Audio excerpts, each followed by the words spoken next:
اگلا سوال ہے، ہمارے چند سنی علماء اور واعظین حضرات آخر قاتلین حسین علیہ السلام کا دفاع کیوں کرتے ہیں؟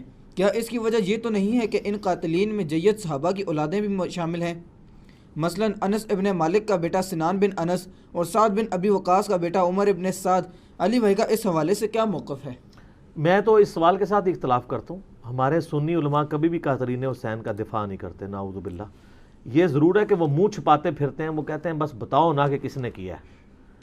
میرا خیال ہے ایون ناسبی بھی یہ جرت نہیں کرتے کہ وہ یہ کہیں کہ حسین ابن علی شہید نہیں ہے، وہ باغی تھے تو قتل ہوئے، نعوذ باللہ. ایسا نہیں ہے. سب سے زیادہ یعنی شیعہ کے خلاف کام کیا ہے نا اہل سنت میں تو امام ابن تیمیہ نے کیا ہے. انہوں نے منہاج السنہ کتاب لکھی ہے، لیکن اس میں بھی آپ دیکھیں کہ وہ کہتے ہیں کہ ہم یزید کو عام دنیا دار بادشاہوں کی طرح بادشاہ مانتے ہیں، ہم اہل بیت سے محبت کرتے ہیں. ایون انہوں نے تو حضرت معاویہ کے بارے میں بھی کہا کہ ہم انہیں خلیفہ راشد نہیں ایک بادشاہ مانتے ہیں.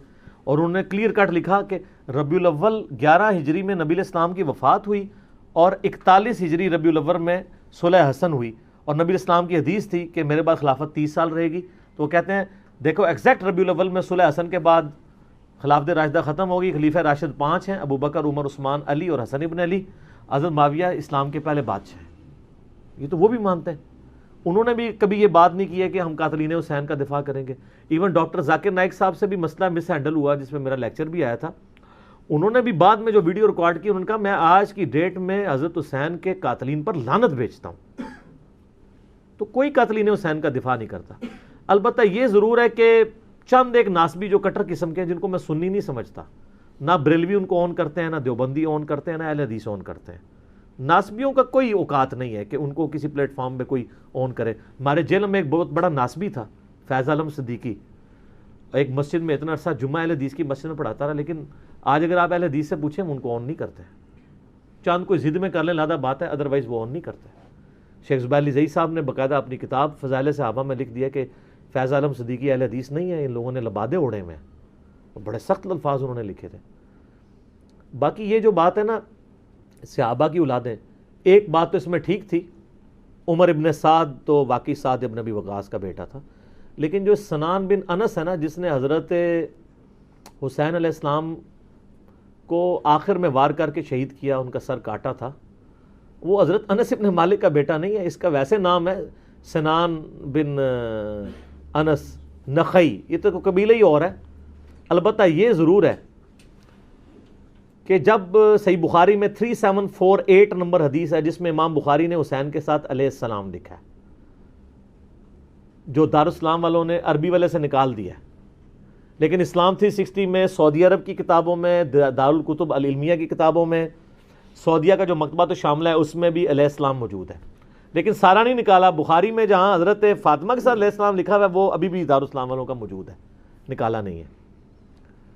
3748 نمبر حدیث ہے صحیح بخاری میں کہ جب حسین ابن علی کا سر کاٹ کر عبید اللہ ابن زیاد گورنر یزید جو کوفہ میں اس کا گورنر تھا اس کے سامنے لا کے تشت پہ پیش کیا گیا، وَلِعَاذُ بِاللَّهِ تعالی، اللہ کی لعنت ہو ان پر، فرشتوں کی لعنت، تمام لعنت کرنے والوں کی لعنت جنہوں نے حسین ابن علی کو اس طریقے سے شہید کیا، آمین. تو وہ چھڑی مار کے ان کے حسن کے بارے میں کوئی کلام کرنے لگا. یہ بخاری میں بھی ہے اور ترمذی میں بھی ہے. تو انس ابن مالک وہاں کھڑے ہوئے تھے تو وہ تڑپ اٹھے. تو انہوں نے کہا کہ نبی علیہ السلام کے سب سے زیادہ ہم شکل حسین ابن علی تھے. اور بخاری کے الفاظ ہیں 3748، اس وقت حسین علیہ السلام کی داڑھی اور سر میں وسمے سے رنگا گیا تھا، یعنی کالا خضاب لگا ہوا تھا. کالا خضاب لگا سکتے ہیں، اس پہ میرا کلپ بھی ریکارڈڈ موجود ہے. لیکن 70 80 90 سال کا بابا نہ لگائے، چھوٹی عمر تک 50 55 تک. اللہ سے ایک ٹاپک ہے. بہرحال اس میں بھی موجود ہے کہ وہ انس ابن مالک وہاں کھڑے تھے. اس کے سے لوگ سمجھتے ہیں شاید سنان بن انس ان کا بیٹا ہوگا، اور انس ابن مالک نے ساتھ ہو کے کام کرایا. ساتھ ہو کے کرایا ہوتا تو وہ عبید اللہ کو ڈانٹتے تو نا کہ تو کیا کر رہا ہے، چھڑی مار رہا ہے. باقی لڑ تو سکتے نہیں تھے. انس ابن مالک کی اس وقت عمر 100 پلس تھی، یا 100 پلس تو نہیں ہوگی، آلموسٹ آپ سمجھ لیں 60 پلس تھی، کیونکہ 93 ہجری میں فوت ہوئے ہیں 110 سال کی عمر میں، 70 کے ہوں گے آلموسٹ اس وقت. تو بیچارے دل میں ہی اس کو برائی کو برا سمجھ سکتے تھے، جتنا وہ کر سکتے تھے وہ کر دیا، ادروائز وہ مروا دیتے تھے. تو سنان بن انس بن مالک کا بیٹا نہیں ہے. رہا عمر ابن سعد جو 22,000 کا لشکر لے کے کربلا میں آیا تھا حسین ابن علی کے مقابلے پہ، وہ سعد ابن ابی وقاص کا بیٹا تھا۔ اور آپ دیکھیں عجیب بدقسمتی اس شخص کی کہ سعد ابن ابی وقاص نے ہی وہ پرشین امپائر گرائی ہوئی ہے، عراق، ایران، یہ کوفہ، یہ سارا حضرت سعد نے فتح کیا ہوا ہے، عشرہ مبشرہ میں سے ہیں۔ اور مولا علی کا قول ہے بخاری اور مسلم دونوں میں کہ میں نے اپنے کانوں سے صرف ایک شخص کے بارے میں رسول اللہ سے سنا ہے کہ میرے ماں باپ اس پہ قربان، اور وہ سعد ابن ابی وقاص ہے۔ ان کا نام ہے سعد ابن مالک، ابی وقاص ان کے باپ مالک کی کنیت تھی، یہ دونوں نام ایک ہی صحابی کے ہیں، سعد ابن ابی وقاص۔ مولا علی جن کے بارے میں کہہ رہے ہیں کہ ان پہ نبی علیہ السلام نے اپنے ماں باپ جمع کیے ہوئے ہیں، اور نبی علیہ السلام کے رشتے میں معمول رکھتے تھے۔ 10 جنتی خوش نصیب صحابہ میں سے، اور بدری اصحاب میں سب سے آخر میں یہ فوت ہوئے ہیں حضرت معاویہ رضی اللہ تعالیٰ کے دور میں 56 ہجری میں۔ ان کے بعد کوئی بدری صحابی دنیا میں نہیں رہا تھا۔ بدری صحابی ایک بہت بڑا ٹائٹل تھا، یہ سب سے آخر میں فوت ہوئے۔ پوری زندگی حضرت معاویہ سے ان کا اختلاف رہا تھا اس مسئلے میں جو حضرت علی کے ساتھ ان کے معاملات تھے، سب و شتم والے۔ یہ بندہ ہمیشہ ڈٹا رہتا تھا۔ میرے پچھلے دنوں کلپ بھی آیا نا اس حوالے سے، کیا صحابہ کو گالی دینے والا کافر ہو جاتا ہے، اس میں نے ان کے حوالے سے حدیثیں صحیح مسلم سے بیان کی ہیں۔ ان کا بیٹا تھا عمر ابن سعد، جس کو رے کی حکمرانی کی لالچ دی تھی۔ رے پورا ایریا تھا، ایران، عراق، افغانستان، یہ پورے ایریا کو رے کہا جاتا تھا اس زمانے میں۔ اتنی بڑی حکمرانی کی، گورنری کی لالچ دی یزید نے عبید اللہ ابن زیاد کے ذریعے۔ باپ دیکھ لو سعد ابن ابی وقاص، جو مولا علی سے محبت کرنے والا، سن نسائی الکبریٰ میں موجود ہے۔ 2 تابعین ملنے آتے ہیں سعد ابن ابی وقاص کو اور کہتے ہیں، سعد ابن وقاص ان کو پہلی بات یہ کرتے ہیں کہ میں نے سنا ہے کہ تم حضرت علی کو گالیاں دیتے ہو۔ ان کا معاذ اللہ، ہم کیوں دیں گے؟ تو انہوں نے فرمایا یہ بنو امیہ کے لوگ اگر میرے سر پہ آرا بھی رکھتے ہیں اور میرے 2 ٹکڑے کرتے ہیں اور مجھے یہ کہیں کہ میں حضرت علی کے بارے میں کوئی نازیبہ جملہ نکالوں، تو میں سعد کبھی بھی ان کے بارے میں کوئی جملہ نہیں نکالوں گا جو کچھ میں نے رسول اللہ سے علی ابن ابی طالب کی شان میں سن رکھا ہے۔ صحیح مسلم میں حدیث موجود ہے نا، حضرت معاویہ نے ان کو کہا ہمارا معاویہ، معاویہ نے حکم دیا، تو اس میں الفاظ انہوں نے انکار کر دیا۔ تو حضرت پھر معاویہ نے کہا تمہیں کون سی چیز منع کرتی ہے کہ تم علی ابن ابی طالب پہ سب و شتم نہیں کرتے؟ ان کا معاویہ میں نے 3 فضیلتیں علی کے بارے میں ایسی سنی ہیں، مجھے ایک بھی مل جاتی تو بہت تھی۔ پھر انہوں نے کہا وہ پہلی فضیلت غزوہ تبوک کے موقع پر علی کی میرے ساتھ وہی نسبت ہے جو ہارون کی موسیٰ کے ساتھ، مگر میرے بعد کوئی نبی نہیں۔ دوسری فضیلت خیبر کے موقع پر کل اس شخص کے ہاتھ میں جھنڈا دوں گا جو اللہ اور اس کے رسول سے محبت کرتا ہے، اللہ اور اس کے رسول سے محبت کرتے ہیں۔ ہم پوری رات اس خوشی سے سوئے نہیں کہ کون ہوگا وہ بندہ، علی کو دیا جھنڈا۔ اور مسلم میں آگے الفاظ ہیں کہ حضرت عمر کہتے ہیں مجھے پوری زندگی رشک رہے گا کہ اس دن جھنڈا مجھے نہیں ملا، علی کو ملا۔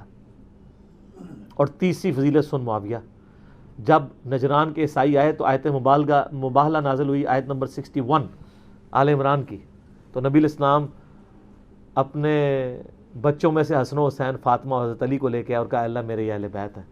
یہ تینوں فضیلتیں، اور ابن ماجہ میں ایک چوتھی فضیلت بھی ہے کہ آپ نے غدیر خم پہ فرمایا تھا من کنت مولاہ فہذا علی مولاہ، میرے پاس ان میں سے کوئی ایک بھی ہوتا تو بہت تم مجھے علی کے بارے میں بات کرتے ہو۔ یہ باپ تھا علی کا صحیح شیعہ، علی کی پارٹی کا بندہ، علی کا چاہنے والا، پوری زندگی ڈٹا رہا، اور بیٹا آگے سے کیا نکلا ہے تو کوئی مسئلہ نہیں۔ حضرت نوح پیغمبر کا بیٹا کافر نکل سکتا ہے، تو حضرت سعد کا کیا مقام ہے حضرت نوح کے مقابلے پہ؟ یہ بیٹا تھا عمر ابن سعد، اور اس کے جو لچھن ہیں وہ شروع سے ہی برے تھے۔ آپ مسلم شریف اٹھائیں نا، مسلم شریف میں بالکل اینڈ پہ نا آپ کو ایک چیپٹر ملے گا کتاب الزہد، دنیا سے نفرت پیدا کرنے والی حدیث ہے۔ اس میں انٹرنیشنل نمبر کے مطابق ایک حدیث ہے، یہ میں چونکہ مجھے یاد اس لیے میں نے کافی لوگوں کو بتائی ہے، 7432 صحیح مسلم میں۔ ابھی یہ کربلا ہوئی نہیں ہے، کچھ بھی نہیں ہوا، حضرت سعد ابن وقاص بھی زندہ ہیں۔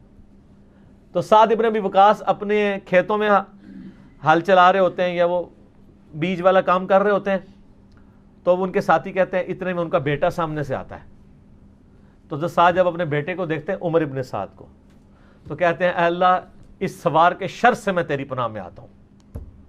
حضرت سعد کو پتا تھا اس بچے نے کیا کام ڈالنے ہیں. وہ اپنی زندگی میں اسی بیٹے کے شر سے اللہ کی پناہ مانگا کرتے تھے. کہتے ہیں جب وہ قریب آیا تو آتے اس نے کہا ابا جی لوگوں نے تو حکومت بانٹ دی, کوئی گورنر بن گیا, کوئی بن گیا, تسی ایتھے بیٹھے جناب حلوائی پہ کر دیو. ہائے ہائے ہائے. تو حضرت سعد بن وقاص نے اس کے عمر ابن سعد کے نا سینے پہ نا گھونسا مارا اور کہا کہ اللہ تعالیٰ کو پرہیزگار بندہ پسند ہے جو گمنامی کی زندگی میں مر جائے, جسے کوئی جانتا نہ ہو. تو یعنی وہ انہوں نے ایک گوشہ نشینی کی زندگی اختیار کر لی تھی. تو ان کو پہلے ہی لیکن اس نے اپنے باپ کی نصیحت نہیں پکڑی, یہ پھر یزید کی لالچ میں آ گیا. اور پھر آپ دیکھ لیں جو کچھ اس نے, آج تک لوگ لانتے بھیج رہے ہیں. باپ کو لوگ رضی اللہ عنہ کہہ رہے ہیں. آپ شیعہ سے پوچھ لیں سعد بن وقاص کی کتنی وہ عزت کرتے ہیں.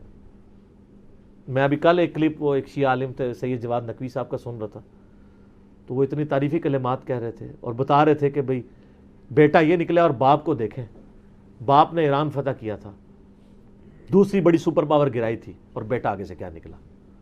اچھا آپ دیکھ لیں کہ دین ایفرٹ کا نام ہے, یہ نہیں ہے کہ یہ وراثت میں ٹرانسفر ہو. انبیاء کی وراثت میں ٹرانسفر نہیں ہوئی ہے تو اور کس میں ہونی ہے. تو اس لیے ہم قطعاً نہیں کرتے, اور اہل سنت کے ہاں کوئی بھی نہیں ہے. مفتی منیب صاحب نے اگلے دنوں ایک مس ہینڈل کیا تھا معاملہ, تو پھر بعد میں پورا پرچہ پڑھ کے سنایا انہوں نے. اس پرچے میں تو آلموسٹ انہوں نے یزید کو کافر ہی کہہ دیا ہے, اور پہلے کہہ رہے تھے کہ جی وہ یہ پتہ نہیں کیا, مطلب یہ لوگ ان کے مفادات ہوتے ہیں اپنے. بہرحال جب ان کے سر پہ پڑتی ہے پھر یہ صحیح بات کہتے ہیں, جب سر پہ نہیں پڑتی پھر اور باتیں کرتے ہیں فیم حاصل کرنے کے لیے, الٹا بدنامی ہوتی ہے. ٹھیک ہو گئی جی. اگلا سوال ہے علی بھائی کہ کیا حضرت ابن عمر رضی اللہ تعالیٰ عنہ تو عراقیوں کو قاتل حسین کہتے تھے, اور آپ اہل شام کو قصوروار ٹھہراتے ہیں, کیوں؟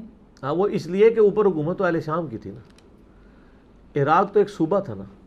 جیسے آپ کو پتہ پچھلی حکومت میں جب ہمارے یہ والے پرائم منسٹر صاحب کہتے تھے پنجاب پولیس نے یہ کیا, تو اس کا یہ مطلب نہیں ہوتا تھا کہ وہ پرائم منسٹر کو برا نہیں کہہ رہے, وہ کہہ رہے تھے پرائم منسٹر پنجاب پولیس کو یوز کرتے ہیں, ایکس پرائم منسٹر. ٹھیک ہے, کیونکہ اوپر تو حکومت انہی کی تھی نا. یہ عراقیوں کو اس لیے انہوں نے کہا کہ اہل عراق ابن زیاد اور اس کے ساتھی وہ ساری فوج عراق کی تھی نا, پیچھے انڈر کس کی تھی, وہ اہل شام کی, تو انہوں نے ان کے اوپر ہی لعنت کرنی تھی نا. اس کا یہ مطلب نہیں ہے کہ وہ شیعان علی پہ لعنت بھیج رہے ہوتے تھے, ایسا نہیں تھا. شیعان علی اس میں شامل نہیں تھے, اہل شام ہی تھے. عمر ابن سعد شامل تھا, باقی لوگ شامل تھے. تو وہ لعنت اس لیے انہوں نے اہل عراق میں بھیجی کیونکہ عراق اس وقت صوبہ تھا شام کا. ٹھیک ہو گیا. معاذ اللہ انہوں نے ان لوگوں پہ لعنت نہیں بھیجی جنہوں نے حضرت حسین ابن علی کو بلایا تھا. یہ کہتے ہیں بلا کے دھوکے سے قتل کر دیا, انہوں نے تو کیا ہی نہیں ہے. وہ تو توابون کی تحریک ہے پوری جناب. سلمان ابن سرد صحابی ہیں, اب وہ صحابی نہیں ہے, اس کی عصمت کا کسی کو نہیں ہے, اس کے اوپر لعنت کر رہے ہوتے ہیں. بخاری مسلم میں حدیث ہے کہ دو بندے لڑ رہے تھے, نبی علیہ السلام نے فرمایا میں ایک ایسا کلمہ جانتا ہوں جو وہ کہہ دیں تو اسی ٹائم شیطان ان سے دور ہو کے ان کا غصہ ٹھنڈا ہو جائے گا, وہ ہے اعوذ باللہ من الشیطان الرجیم. اس حدیث کے راوی سلمان ابن سرد ہیں جنہوں نے حضرت حسین ابن علی کو خط لکھ کے بلایا تھا کہ بھئی ایک تو چلا گیا, پیچھے اپنا تحفہ چھوڑ کے چلا گیا. اب وہ جو انہوں نے لفظ استعمال کیے تھے نا, وہ لفظ آپ یہ کیمرہ متحمل نہیں ہے کہ میں استعمال کروں. وہ لفظ انہوں نے وہی استعمال کیے تھے جو موسیٰ علیہ السلام کے مخالف کا نام تھا. ٹھیک ہو گیا جی ہاں. اور یہ حقائق اگر آپ کو جاننے ہوں تو دنیا میں ایک پمفلٹ ہے جس کا عنوان ہے 5B ریسرچ پیپر. سر یہ ہاں واقعہ کربلا کا کہانی پس منظر نہیں, حقیقی پس منظر 72 صحیح الاسناد احادیث کی روشنی میں, جس میں 200 سے زیادہ حدیث ہیں. 72 کا ٹائٹل میں نے شہدائے کربلا کی نسبت سے لیا. ایک ایک نمبر پہ کئی حدیثیں ہیں, مثلا 33 نمبر پہ 8 حدیثیں ہیں, 8 طرق غدیر خم کے. سیدنا عمر کی شہادت سے لے کر شہادت حسین تک پوری اسلامک ہسٹری کور ہوئی ہے. حقیقی خلفائے راشدین کون ہیں, جنگ جمل صفین نہروان, شہادت عثمان کے اصلی اسباب, صلح حسن, حضرت معاویہ کا دور ملوکیت, یزید کی ولی عہدی, اور شہادت حسین ابن علی رضی اللہ عنہم اجمعین وعلیہم السلام اجمعین. یہ الحمدللہ عربی میں بھی ہے, اردو میں بھی ہے, ہندی میں بھی ہے, انگلش میں بھی ہے. ہماری ویب سائٹ اہل سنت پاک .com پہ آپ ریسرچ پیپرز والے پورشن سے مفت ڈاؤن لوڈ اس کا PDF کریں, گروپ میں رابطہ کر کے واٹس ایپ کے ذریعے PDF منگوا لیں. اس میں اکثر حدیث بخاری مسلم سے ہیں, تحکیم کی ضرورت نہیں, اور جن پہ تحکیم کی ضرورت تھی میں نے دور حاضر کے بڑے بڑے محدثین شیخ البانی رحمہ اللہ تعالی, شیخ زبیر عزی رحمہ اللہ تعالی, شیخ شعیب ارنوت رحمہ اللہ تعالی, شیخ سلیم اسد اور غلام مصطفیٰ ظہیر حافظہ اللہ تعالی من الجنت والناس, جو زبیر عزی صاحب کے باغی شاگرد, لیکن تحکیم تو لگا بیٹھے ہوئے ہیں وہ, اور ہم نے اس میں ڈالی ہوئی ہے. اور باقی لوگ, میں تو مطلب اولو العلم قائما بالقسط ہوں الحمدللہ, جس کی جو پازیٹیو چیز ہے وہ پروموٹ کروں گا, سب کی تحکیم کے ساتھ ہے. اور یہ خیالی پس منظر نہیں ہے, احادیث کی روشنی میں ہے. یہ صلاح الدین یوسف صاحب کی جھوٹی تاریخ یا وہ سنابلی کی لکھی ہوئی جھوٹی تاریخ نہیں ہے, احادیث ہیں جو کہ خلافت و ملوکیت مولانا مودودی رحمہ اللہ تعالی کی کتاب کا حدیثی دفاع ہے, حدیث کی روشنی میں. تو سر یہ آپ مفت منگوا سکتے ہیں اگر آپ افورڈ نہیں کر سکتے. یہ اور اس کے ساتھ 8 ریسرچ پیپر اور 3 اذکار کارڈ, 12 کا پیکج فری بالکل منگوا سکتے ہیں اگر افورڈ نہیں کر سکتے. اگر افورڈ کر سکتے ہیں تو نو پروفٹ اور تھوڑے سے لاس پہ جو اکیڈمی برداشت کرتی ہے آپ کو ڈاک میں مل جائے گا. صبح 9 سے لے کر شام تک آپ رابطہ کریں.